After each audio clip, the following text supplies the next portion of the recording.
Quick question for you. Have you ever plugged in an external hard drive or a docking station and thought, why is this so slow? Your file transfer crawls, backups take forever, your docking station feels flaky or inconsistent. You move the cable to a different USB port, sometimes that port's a different color, and suddenly everything behaves the way you wanted it to. Now that's not a coincidence. USB standards have evolved. Speeds have changed dramatically, and those differences matter for external drives. They matter for docking stations, they matter for charging your phone, and for modern multi-monitor trading setups. And by the end of this video, you'll know exactly which USB ports to use and why one specific port quietly replaced half the cables on your desk. This issue comes up constantly in real-world trading workflows. You're moving large trading data sets, you're backing up recorded sessions, or you're exporting replays to an external drive, and it feels painfully slow.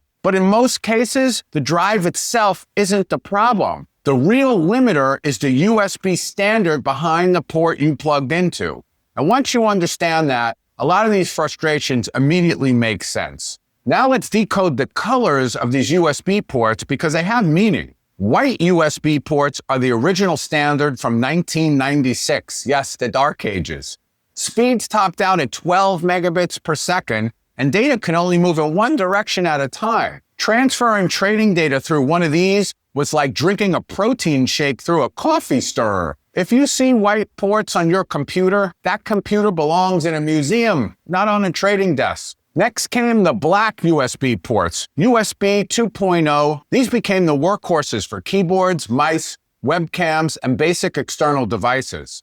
But for large data sets, USB 2.0 feels painfully slow. It works, just not fast. And by the way, real quick, if you want to understand how every hardware choice fits together, the ports, the processor, storage, graphics cards, grab my complete guide to trading computers. It explains exactly what you need for an awesome trading setup, and it actually makes sense instead of you guessing. That link is in the description. Now we hit the real turning point. Blue USB ports introduced USB 3.0 in 2008, also called the super speed USB. Transfer speeds jumped to 5 gigabits per second, more than 10 times faster than USB 2.0.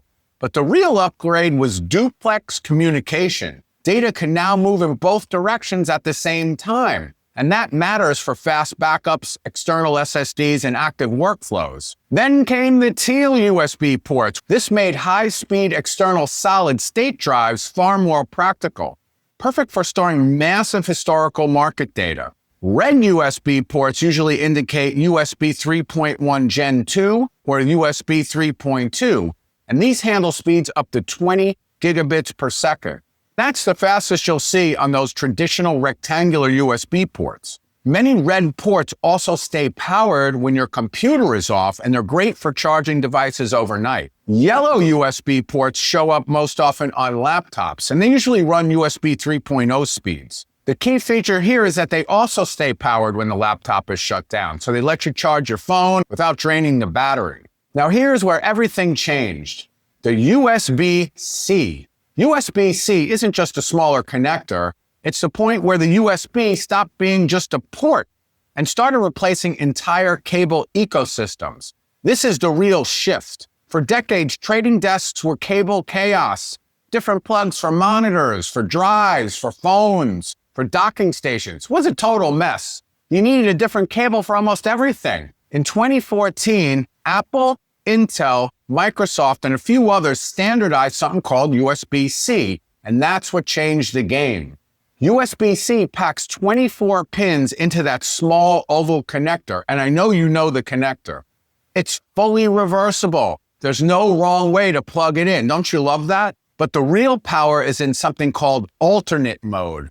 And this is where USB-C stops acting like traditional USB and starts doing everything at once. One USB-C cable can carry data, audio, video for 4K monitors, and power all simultaneously. And that's why a single cable can connect to a laptop docking station that's running multiple monitors, peripherals, and charging your phone at the same time. It's clean, it's simple, it's efficient. And power delivery matters too. Old USB pushed about 2.5 watts of power. USB-C can deliver up to 240 watts, enough to power high-performance laptops. And that's why those bulky power bricks for laptops are starting to disappear. Ironically, Apple helped develop the USB-C, but they held on to a connector called Lightning for years on the iPhone. And with the iPhone 15, the Lightning cable finally died and the USB-C became truly universal. And for traders, that's a huge win because one cable can now charge your laptop, can charge your phone, your tablet, even your headphones. Less gear to carry, less clutter on your desk, and fewer failure points. But here's the catch, and be aware of this. Not all USB-C cables are equal. Some only support slow charging. Others handle fast charging, 4K video, and high-speed data. They look identical, but they're not. If you're serious about your trading setup, use certified USB-C cables. Make sure they support the full specification. Your docking stations, your monitors, your 4K camera recordings, and your storage depend on it. Cheap cables create silent bottlenecks, and this is not the place to cut corners. And before you go, grab the complete guide to trading computers. That link is in the video below. And dude, don't forget to slam that subscribe button. I'm Eddie Z. Thanks for watching. And if you want to see the world's fastest trading computer, watch this video next. And as I always say, may the trend be with you.